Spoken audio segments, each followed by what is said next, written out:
Maoist ఉద్యమ ప్రస్థానం ముగిసిపోనుందా అంటే అవుననే సమాధానం వస్తుంది. వరుసగా అగ్రనేతలు సరెండర్ అవుతున్నారు. అలాగే వరుస ఎన్కౌంటర్లు, లొంగుబాట్లతో మావోయిస్టు పార్టీ ఇప్పటికే ఉనికి కోల్పోయింది. 4 దశాబ్దాలుగా పైగా సాగిన సాయుధ పోరాటానికి ఈ ఎండ్ కార్డు పడబోతుందని అంటున్నారు.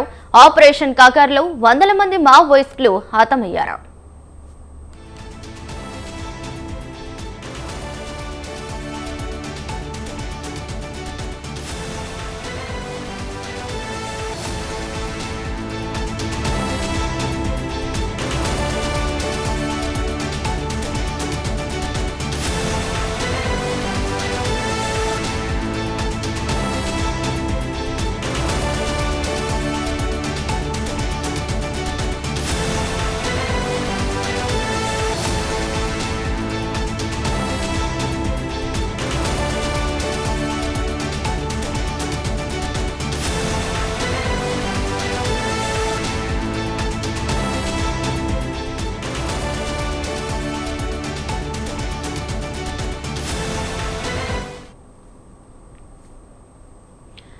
మార్చి 31 నాటికి నక్సలిజాన్ని అంతం చేస్తామన్న కేంద్రం అన్నంత పని చేస్తుంది.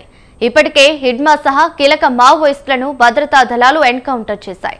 ఇక ఇటీవలే మావోయిస్టు కీలక నేతలు మల్లోజుల, ఆసన్న తదితర నేతలు లొంగిపోయారు. బడే చొక్కారావు అలియాస్ దామోదర్ కోసం వేట కొనసాగుతుంది.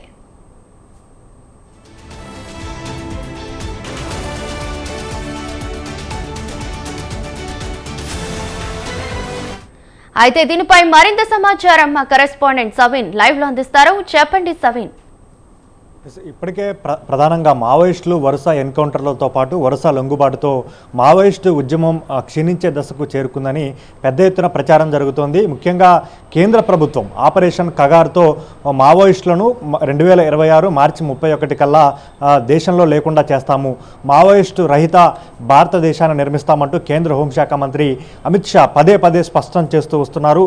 ఆ దిశగా కేంద్ర ప్రభుత్వం అడుగులు వేస్తోంది. ముఖ్యంగా ఛత్తీస్గఢ్ దండకారణ్యం కేంద్రంగా, అదేవిధంగా మావోయిస్టు ప్రభావిత ప్రాంతాలు, ముఖ్యంగా అటవీ ప్రాంతాలే లక్ష్యంగా పెద్ద ఎత్తున కేంద్ర బలగాలను మోహరించి ఎక్కడికక్కడ మావోయిస్టులను అణచివేస్తున్న పరిస్థితి మనకు కనబడుతోంది. అందులో భాగంగానే వరుసగా మావోయిస్టు పార్టీకి సంబంధించినటువంటి అగ్రనేతలతో పాటు కింది స్థాయి కమాండర్ల వరకు లొంగుబాట్లు జరుగుతున్నాయి. ప్రధానంగా తాజాగా మావోయిస్టు పార్టీ కేంద్ర కమిటీ ప్రధాన కార్యదర్శి తిప్పిరి తిరుపతి అలియాస్ దేవ్జీతో పాటు Mallareddy, Maoist party politburo సభ్యుడు మల్లారెడ్డితో పాటు 16 మంది మావోయిస్టులు లొంగుబాటుకు గురైనట్లుగా తెలుస్తోంది. ఆసిఫాబాద్ అడవుల్లో, అంటే ఉమ్మడి ఆదిలాబాద్ జిల్లా అడవుల్లో వీరు తెలంగాణ ఎస్ఐబి అధికారుల ఎదుట లొంగుబాటుకు గురైనట్లుగా తెలుస్తోంది. 2-3 రోజుల్లో వీరి లొంగుబాటును అధికారికంగా తెలంగాణ పోలీసులు ప్రకటించబోతున్నట్లుగా తెలుస్తోంది. మావోయిస్టు పార్టీ కేంద్ర కమిటీ ప్రధాన కార్యదర్శి తిప్పిరి తిరుపతి అలియాస్ దేవ్జీ స్వస్థలం ప్రస్తుతం జగిత్యాల జిల్లా కోరుట్ల ప్రాంతం. రాడికల్ స్టూడెంట్ యూనియన్ నుంచి ఆయన తన ప్రస్థానాన్ని ప్రారంభించారు. మావోయిస్టు ఉద్యమంలోకి వెళ్లారు. ప్రధానంగా మహారాష్ట్ర గడ్చిరోలి కేంద్రంగా చాలా కాలం పాటు మావోయిస్టు పార్టీలో పనిచేశారు. అటు తర్వాత దండకారణ్యంకు మారారు. దండకారణ్యం తర్వాత మావోయిస్టు పార్టీలో కీలక బాధ్యతలు నిర్వహించారు. మావోయిస్టు మిలిటరీ ఆపరేషన్స్లో కీలకంగా తిప్పిరి తిరుపతి అలియాస్ దేవ్జీ వ్యవహరించారు. నంబాల కేశవరావు ఎన్కౌంటర్కు గురైన తర్వాత మావోయిస్టు పార్టీ ప్రధాన కార్యదర్శిగా ఉన్నటువంటి నంబాల కేశవరావు మరణం తర్వాత తిప్పిరి తిరుపతి అలియాస్ దేవ్జీ మావోయిస్టు పార్టీకి సంబంధించి సారథ్య బాధ్యతలు చేపట్టారు. ప్రస్తుతం మావోయిస్టు పార్టీ తీవ్ర స్థాయిలో ఒడిదుడుకులు ఎదుర్కొంటున్న సమయంలో దేవ్జీ లొంగుబాటు మావోయిస్టు పార్టీ ఇక భవిష్యత్తులో ఉంటుందా లేదా అనే అనుమానాన్ని తలెత్తుతోందని చెప్పుకోవచ్చు. ప్రధానంగా ఎప్పుడైతే కేంద్ర ప్రభుత్వం ఆపరేషన్ కగార్ను చేపట్టిందో, ముఖ్యంగా 2014 తర్వాత కేంద్రంలో బీజేపీ అధికారంలోకి వచ్చిన తర్వాత మావోయిస్టులను ఏరివేయటమే లక్ష్యంగా ఆపరేషన్ కగార్ను ప్రారంభించింది. ఈ ఆపరేషన్ కగార్తో ఎక్కడికక్కడ మావోయిస్టులు తమ సంబంధాలను కోల్పోయిన పరిస్థితి కూడా ఏర్పడిందని చెప్పుకోవచ్చు.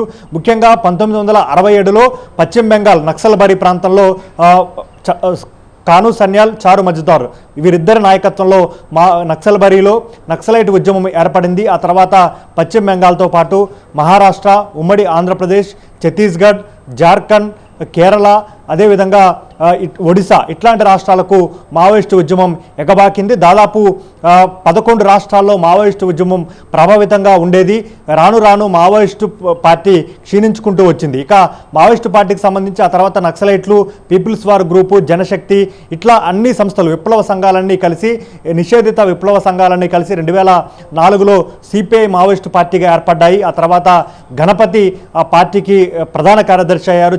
చాలా కాలం పాటు గణపతి మావోయిస్టు పార్టీ ప్రధాన కార్యదర్శిగా పనిచేశారు. గణపతి రిటైర్మెంట్ అయిన తర్వాత, గణపతి అనారోగ్య కారణాలతో పదవీ బాధ్యతల నుంచి తప్పుకున్న తర్వాత నంబాల కేశవరావు మావోయిస్టు పార్టీ చీఫ్గా ఎన్నికయ్యారు.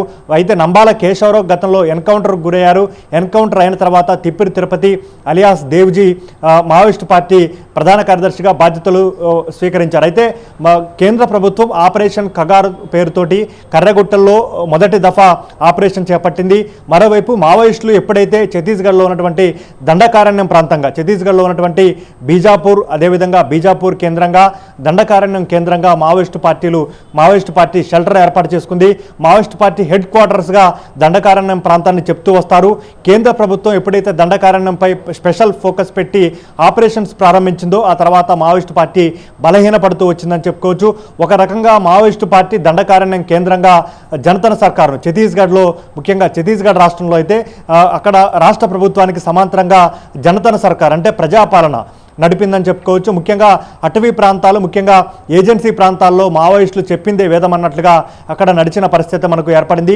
అదేవిధంగా అక్కడ ఉన్నటువంటి ఆదివాసీ యువకులతో పాటు ఎవరైతే కొంత వామపక్ష భావాలకు దగ్గరగా ఉంటారో వాళ్ళు కూడా పెద్ద ఎత్తున మావోయిస్టుల్లో చేరడంతో పెద్ద ఎత్తున మావోయిస్టు పార్టీ బలమైన సంస్థగా ఏర్పడింది. అయితే రాను రాను మావోయిస్టు పార్టీలో రిక్రూట్మెంట్ తగ్గటం, అదేవిధంగా ఉద్యమాలు, ముఖ్యంగా అడవుల్లో ఉండి ఉద్యమాలు చేయడంతో, బయట టెక్నాలజీ పెరగడంతో యువత ఎక్కువగా ముఖ్యంగా సాఫ్ట్వేర్ ఐటీ రంగం వైపుకు చూడటం, రాను రాను యువత మావోయిస్టు పార్టీ వైపుకు వెళ్ళకపోవడంతో మావోయిస్టు ఉద్యమం క్రమేపీ బలహీనపడుతూ వచ్చింది.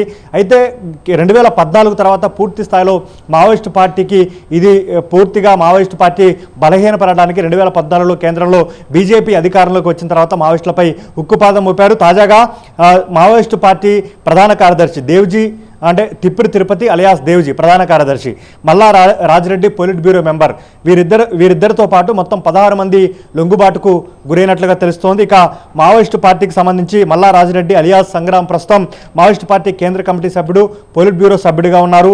తిప్పిరి తిరుపతి మావోయిస్టు పార్టీ కేంద్ర కమిటీ కార్యదర్శిగా ఉన్నారు. ఇక గతేడాది నవంబర్లో PLGA people's liberation guerrilla army చీఫ్గా ఉన్నటువంటి మడవి హిడ్మా, అతని భార్య రాజేతో పాటు మరికొంతమంది 7గురు మారేడుమిల్లి అడవుల్లో, ఆంధ్రప్రదేశ్కు సంబంధించి మారేడుమిల్లి అడవుల్లో ఎన్కౌంటర్కు గురయ్యారు.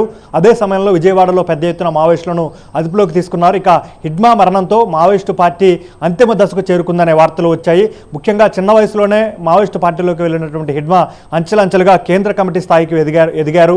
హిడ్మా తర్వాత ఆ లోటును బర్సీదేవా, అదే గ్రామానికి సంబంధించినటువంటి బర్సీదేవా భర్తీ చేస్తారని భావించినప్పటికీ బర్సీదేవా కూడా ఆ తర్వాత తెలంగాణ డీజీపీ శివధర్ రెడ్డి ఎదుట లొంగిపోవడంతో ఇక మావోయిస్టు ఉద్యమం లేనట్లే అనే భావన కూడా వినిపించింది. ఇక జనవరి 2026లో బర్సీదేవా లొంగుబాటుకు గురయ్యారు. ఇక 2025 అక్టోబర్లో మల్లోజుల వేణుగోపాలరావు అలియాస్ భూపతి, తక్కలపల్లి వాసుదేవరావు అలియాస్ ఆషన్న వీరిద్దరూ లొంగుబాటుకు గురయ్యారు. పెద్ద ఎత్తున అటు ఛత్తీస్గఢ్, మహారాష్ట్ర పోలీసుల ఎదుట వీరు లొంగుబాటు జరిగింది. పెద్ద ఎత్తున మావోయిస్టులతోటి వీరు లొంగుబాటుకు గురయ్యారు. ముఖ్యంగా ఎప్పుడైతే నంబాల కేశవరావు మరణించారో మావోయిస్టుల్లో చీలిక వచ్చింది. కొంతమంది ఉద్యమానికి స్వస్తి చెప్పి జనజీవన స్రవంతిలో కలవాలని కొంతమంది ప్రతిపాదించగా, కొంతమంది ఉద్యమంలో కొనసాగాలని నిర్ణయించుకున్నారు. మరోవైపు తిప్పిరి తిరుపతి అలియాస్ దేవ్జీకి మావోయిస్టు పార్టీ ప్రధాన కార్యదర్శి పదవిని ఇవ్వడం ఇష్టం లేదనే వాదన, కొంతమందికి ఇవ్వడం ఇష్టం లేదనే వాదన కూడా వినిపించింది. అందుకనే పెద్ద ఎత్తున మావోయిస్టుల లొంగుబాటు జరిగిందనే చర్చ కూడా జరిగింది. ఇక కేంద్ర కమిటీ సభ్యుడు పాక హనుమంతు గతంలో ఆంధ్ర ఒడిశా బోర్డర్కు సంబంధించి కీలక నేతగా ఉన్నారు. ఒడిశా రాష్ట్ర కమిటీ కార్యదర్శిగా పనిచేశారు. ఇతను డిసెంబర్ 25, 2025లో ఎన్కౌంటర్కు గురయ్యారు. స్వస్థలం నల్గొండ జిల్లా చండూరు కాగా ఇతను 2025 డిసెంబర్ 25న ఒడిశా కంధమాల అటవీ ప్రాంతంలో ఎన్కౌంటర్కు గురయ్యారు. అప్పటికే మావోయిస్టు పార్టీ కేంద్ర కమిటీ సభ్యుడిగా, పొలిట్ బ్యూరో సభ్యుడిగా కీలక స్థానంలో ఉన్నారు. ఇక ప్రస్తుతానికైతే వివిధ హోదాల్లో తెలంగాణకు సంబంధించి తెలుగువారు 15 మంది మావోయిస్టు పార్టీలో పనిచేస్తున్నట్లుగా తెలుస్తోంది. ఇప్పుడు కేంద్ర కమిటీ, మావోయిస్టు పార్టీ కేంద్ర కమిటీ ప్రధాన కార్యదర్శి తిప్పురి తిరుపతి అలియాస్ దేవ్జీ లొంగుబాటుకు గురి కావడంతో ఎంతమంది తెలుగువారు ఈ లొంగుబాటుకు గురైన వారిలో ఉన్నారు, ఇంకెంతమంది ఉంటారు? ప్రస్తుతానికైతే తెలంగాణ రాష్ట్ర కమిటీ కార్యదర్శి బడే చొక్కారావు అలియాస్ దామోదర్ ఇంకా అజ్ఞాతంలోనే ఉన్నట్లుగా తెలుస్తోంది. ఆయన కోసమే ముఖ్యంగా ఆయనను టార్గెట్ చేస్తూనే తాజాగా బలగాలు కర్రెగుట్టల్లో ఆపరేషన్ కగార్ 2 ఇటీవల చేపట్టారు. అందులో కొంతమంది ఒక 6 మావోయిస్టులు కూడా మరణించినట్లుగా ఇటీవల వార్తలు వచ్చాయి. అయితే బడే చొక్కారావు అలియాస్ దామోదర్ టార్గెట్గానే ఆపరేషన్ కగార్ 2, మరోవైపు కేంద్ర కమిటీ కార్యదర్శి తిప్పురి తిరుపతి టార్గెట్గా ఆపరేషన్ కగార్ చేపట్టారు. ఇప్పుడు తిప్పురి తిరుపతి అదేవిధంగా రాజిరెడ్డి మల్లా రాజిరెడ్డి వీరిద్దరూ లొంగుబాటు జరిగినట్లుగా తెలుస్తుంది. ఇక బడే చొక్కారావు అలియాస్ దామోదర్ ఇతను లొంగుబాటు అవుతారా లేకపోతే ఉద్యమంలో కొనసాగుతారా అన్న దానిపైన క్లారిటీ రావాల్సి ఉంది. మొత్తానికైతే మావోయిస్టు పార్టీ కేంద్ర కమిటీ ప్రధాన కార్యదర్శి లొంగుబాటుకు గురయ్యారు కాబట్టి ఇక మావోయిస్టు ఉద్యమం అనేది ఉంటుందా, మావోయిస్టులు అనేవారు ఉంటారా లేదా అనేది కొంత సస్పెన్స్గా మారింది, క్వశ్చన్ మార్క్గా మారిందని చెప్పుకోవచ్చు. ప్రధానంగా కేంద్ర హోంశాఖ మంత్రి అమిత్ షా పదే చెప్తూ వస్తున్నారు, మావోయిస్టుల ఏరువేతే లక్ష్యంగా ఆపరేషన్ కగార్ను చేపట్టాము.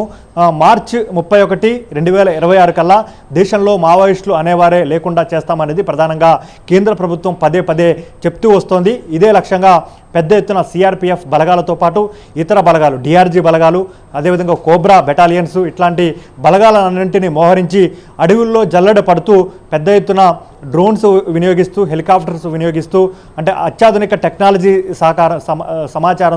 సహకారంతో మావోయిస్టులు ఎక్కడ ఉన్నారు అనే దాన్ని టార్గెట్ చేస్తూ పెద్ద ఎత్తున పోలీసు బలగాలు అదేవిధంగా కేంద్ర ప్రభుత్వ బలగాలు కూంబింగ్ చేస్తున్న పరిస్థితి మనకు కనబడుతుంది.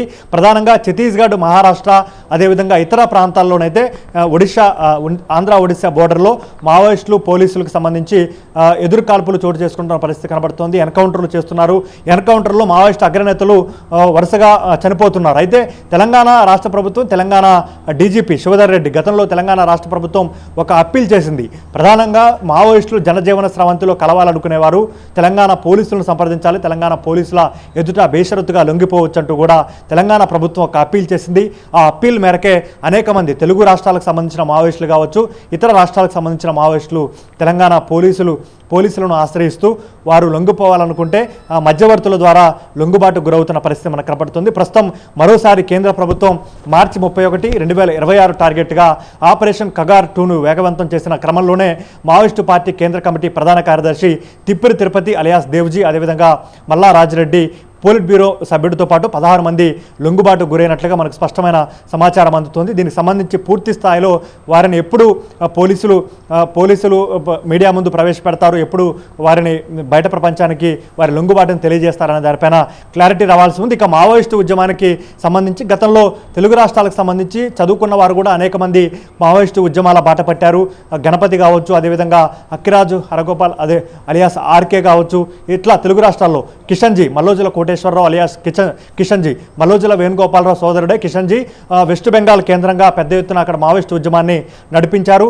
2011 తర్వాత పశ్చిమ బెంగాల్లో తృణమూల్ కాంగ్రెస్ పార్టీ అధికారంలోకి వచ్చిన తర్వాత 2011లో తృణమూల్ కాంగ్రెస్ ప్రభుత్వం ఏర్పడడానికి అక్కడ సిపిఎం పార్టీ నేతృత్వంలో లెఫ్ట్ ఫ్రంట్ గద్దె దిగడానికి కిషన్జీ కీలకమైన పాత్ర పోషించారు. మమతా బెనర్జీ ముఖ్యమంత్రి అయిన 6 నెలల తర్వాత కిషన్జీ ఎన్కౌంటర్కు గురయ్యారు. ఇట్లా తెలుగు రాష్ట్రాల్లో ప్రముఖమైన నేతలు, బలమైన నేతలు, ఉన్నత విద్యలు చదువుకున్నవారు, వరంగల్ ఎన్ఐటి లాంటి ప్రతిష్టాత్మక జాతీయ స్థాయి విద్యా సంస్థలో చదువుకున్న వాళ్ళు కూడా మావోయిస్టు ఉద్యమం బాటబట్టి మావోయిస్టు పార్టీలో కీలక పాత్ర పోషించిన వారు అనేక మంది అనారోగ్యంతో మరణించారు, కొంతమంది ఎన్కౌంటర్లో చనిపోయారు, కొంతమంది లొంగుబాటు గురయ్యారు. కాబట్టి ఇప్పుడు మావోయిస్టు ఉద్యమం తర్వాత ఎట్లా ఉంటుంది? మావోయిస్టులు ఇక కేంద్ర ప్రభుత్వం మార్చి 31, 2026కు డెడ్ లైన్ పెట్టింది కాబట్టి ఇక మావోయిస్ట్ అనే పదం భవిష్యత్తులో వినపడుతుందా లేదా అనే దానికి కాలమే సమాధానం చెప్పాల్సి ఉంటుందని మాత్రం మనం చెప్పుకోవచ్చు. ఏది ఏమైనప్పటికీ సమాజంలో తుపాకీ గొట్టం ద్వారానే రాజ్యాధికారం లక్ష్యంగా సిపిఐ మావోయిస్ట్ పార్టీ ఏర్పడింది. ఏర్పడింది. ముఖ్యంగా ఛత్తీస్గఢ్ లాంటి రాష్ట్రంలో జనతన సర్కారును నడిపినటువంటి మావోయిస్టు పార్టీ ఇప్పుడు పూర్తి స్థాయిలో రిక్రూట్మెంట్ లేకపోవడంతో పాటు మారుతున్న కాలానికి అనుగుణంగా విధానాలు సిద్ధాంతాలు మార్పు చేసుకోకపోవడం, అదేవిధంగా యువత ఎక్కువగా టెక్నాలజీ పరంగా ఐటీ రంగం వైపుకు చూడటం, అదేవిధంగా అడవుల్లోకి వెళ్ళకపోవడం, ఇట్లాంటి అనేక కారణాలతో మావోయిస్టు ఉద్యమం పూర్తిగా బలహీనపడిందని చెప్పుకోవచ్చు. మొత్తానికైతే తాజాగా ఈరోజు మావోయిస్టు పార్టీ కేంద్ర కమిటీ ప్రధాన కార్యదర్శి తిప్పిరి తిరుపతి అలియాస్ దేవుజీ లొంగుబాటుతో మావోయిస్టు ఉద్యమం ఎండు కార్డు పడినట్లేనన్న వాదనలు వినిపిస్తున్నాయి. అయితే దీనికి మరికొంత సమయం పట్టాల్సి ఉంది. మార్చి 31 తర్వాత ఇంకా మావోయిస్టులు ఎవరైనా మిగిలి ఉంటారా? బడే చొక్కారావు అలియాస్ దామోదర్ ప్రస్తుతం తెలంగాణ రాష్ట్ర కమిటీ కార్యదర్శిగా ఉన్నారు. ఇంకా మిగిలిన తెలుగు వాళ్ళు ఎంతమంది మావోయిస్టు పార్టీలో ఉన్నారు? ఇంకా ఇతర రాష్ట్రాలకు సంబంధించిన వారు మావోయిస్టు కేంద్ర కమిటీలో ఎవరెవరు ఉన్నారు? వారంతా లొంగుబాటుకు గురవుతారా లేకపోతే ఉద్యమంలో కొనసాగుతారా అనే దానిపైన క్లారిటీ వచ్చిన తర్వాతనే మావోయిస్టులు ఉంటారా లేదా అనేది ఒక నిర్ధారణకు రావచ్చు. రైట్, థ్యాంక్ యూ సవిన్ గారు.